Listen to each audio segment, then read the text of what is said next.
आज ही डाउनलोड करें और अपने पसंदीदा शोज का आनंद लें।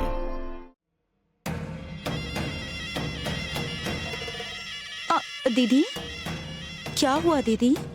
पंडित जी की बातें सुनकर परेशान हो गई हैं क्या? परेशान कैसे नहीं होंगी? आदित्य की होने वाली बीवी की बात है। वो पता नहीं किस स्टेटस की होगी। आपने सोचा है कि वो महालक्ष्मी होगी, लेकिन इस बात से तो मुझे भी बहुत टेंशन हो रही है दीदी। वो किसी साधारण परिवार से होगी, ये सुनकर मेरी तो रूह ही कांप रही है दीदी। सच कह रही हूँ मैं। बेचारा आदित्य, आपने उसकी शादी के लिए ऐसे होगी वैसे होगी कितने सारे सपने देख रखे हैं। मैं आपकी परेशानी समझ सकती हूँ, लेकिन दीदी अभी तो आदित्य और नंदिनी की सगाई भी हो गई है और शादी भी तय होने वाली है। इस समय पंडित जी ने ऐसा बोल दिया, मतलब कि आदित्य और नंदिनी की शादी नहीं होगी क्या दीदी? वंजा, मैं पहले से ही बहुत टेंशन में हूँ और ऊपर से तुम बड़बड़ करके मेरा दिमाग खराब कर रही हो। जाओ यहाँ से। गुस्सा मत कीजिए दीदी। पंडित जी की कही बात सच हो गई तो मैं भी तो इस बात से परेशान हूँ ना। तब से मैं भी यही सोच रही थी। इसके लिए मेरे मन में एक आइडिया है। अगर आप कहे तो मैं आपको बताऊं दीदी। इसीलिए मैं जो बोला है सीधे सीधे बोलो। इतना बिल्डअप क्यों कर रही हो? बोलो। वो क्या है कि दीदी, अगर पंडित जी ने जो कहा है वो सच हो गया तो मुझे तो इस बात से ही बहुत डर लग रहा है दीदी। हम तो अपने ही घर में मोहताज हो जाएंगे। दीदी, मैं एक बात बोलती हूँ, लेकिन आप मेरे ऊपर गुस्सा मत कीजिएगा। अब मुझे ऐसा लगता है कि हमारे घर पर पहले से ही कोई ना कोई परेशानी मंडरा रही है। हमारे घर की खाना बनाने वाली नौकरानी ने पहले ही बड़ी बहू के गहने पहन लिए। मुझे तो लगता है उसी की वजह से बहुत बड़ा अपशकुन हो गया।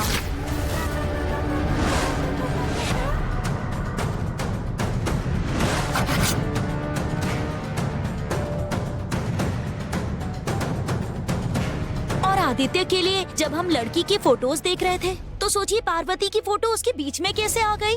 आप ही सोचिए दीदी। और उस ब्रोकर ने भी हमारे सामने उसकी कितनी तारीफ की थी।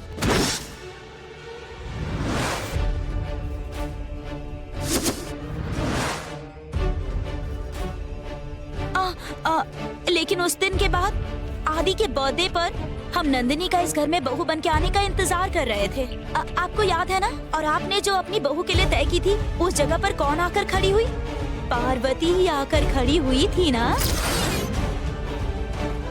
और वो दीदी, वो डेमो शादी में आदित्य ने पार्वती के गले में मंगलसूत्र बांधा और पूर्णिमा पूजा में जो थाली नंदिनी के हाथों में होनी चाहिए थी वो पार्वती के हाथों में कैसे गई? इसीलिए मुझे तो डर लग रहा है। और फिर पंडित जी की बातें सुनकर लग रहा है कहीं वो लड़की पार्वती तो नहीं। वंजा, गुस्सा मत कीजिए दीदी। ऐसा कुछ ना हो उसके लिए मैं भी भगवान से प्रार्थना कर रही हूँ, लेकिन हमारी प्रार्थना देवी ने नहीं सुनी तो इसी को तो तकदीर कहते हैं ना। ये सब हमारे साथ ही क्यों हो रहा है? मुझे तो कुछ समझ नहीं आ रहा। और पार्वती की चाल चलन भी ठीक नहीं है। हाथ में कपूर रखकर उसने पूजा क्यों की भला? मुझे पार्वती ठीक नहीं लगती। आप ही बताइए, आदित्य के लिए उसे मंदिर जाकर पूजा करने की क्या जरूरत थी? उसका आदित्य से ऐसा क्या रिश्ता है जिसकी वजह से उसने अपने दोनों हाथ तक जला लिए दीदी? मुझे तो ये सब ठीक नहीं लगता। वो हमारे सामने नाटक कर रही है।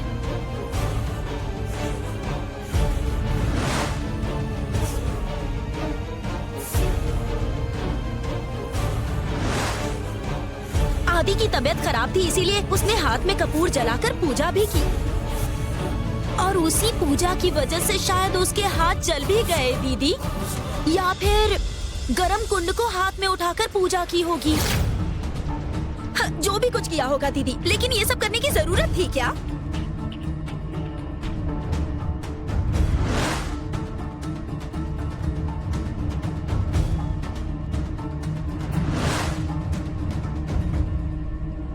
मेरे मन में ये सारी बातें चल रही थी, इसीलिए मैंने आपको बताना सही समझा दीदी, आप होशियार रहिएगा। आगे आपकी मर्जी दीदी।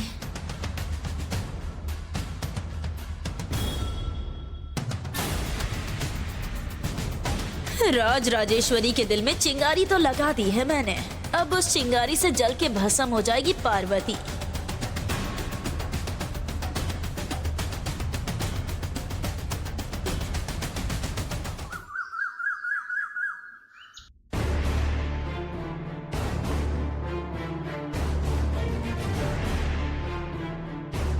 कहीं वो पंडित जी की बताई हुई लड़की पार्वती निकली, इस बात से मुझे डर लग रहा है।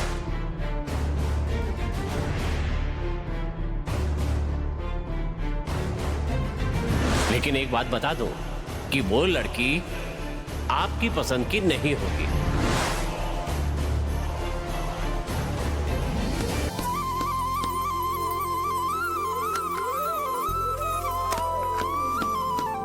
माँ, एक गुड न्यूज है माँ, ये मिठाई खाइए। क्या बात है? पहले मिठाई खाइए फिर बताता हूँ। क्या बात है, बोलो माँ, ना। पहले खाइए तो सही। बात तो माँ बताओ। प्लीज पहले खाइए ना, फिर बताता हूँ आपको। अब बताओ क्या बात है? 1 मिनट दीजिए माँ। अरुण, भैया, पापा, छोटी माँ, पार्वती, सब लोग आ जाइए, जल्दी आ जाइए।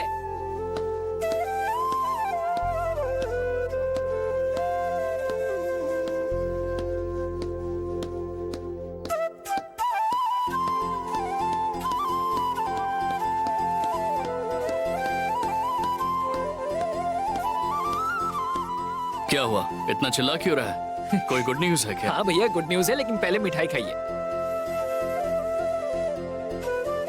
श्याम, तुम भी लो खाओ। छोटी माँ, आप भी लीजिए। आज ऐसा क्या स्पेशल है? पहले आप मिठाई खाइए फिर बताता हूँ। ठीक है। पापा। पार्वती, छोटे साहब। मिठाई खाओ। हाँ, छोटे हाँ, साहब। ये लो, पूरा डब्बा ही ले लो। नहीं, मुझे नहीं चाहिए छोटे साहब।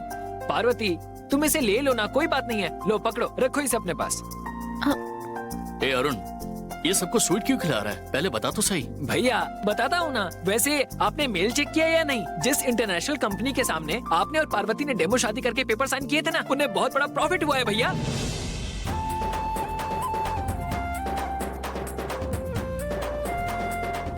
माँ, और इस प्रोजेक्ट से जितना हमने प्रॉफिट एक्सपेक्ट किया था ना, उससे कहीं ज्यादा 30% प्रॉफिट मिला है माँ।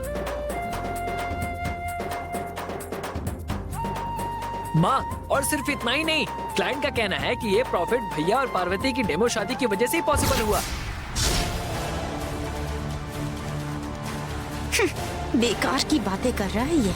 और इस वीडियो की वजह से एक और फायदा हुआ है माँ, क्लाइंट हमें इस प्रोजेक्ट में हिस्सेदारी दे रहा है।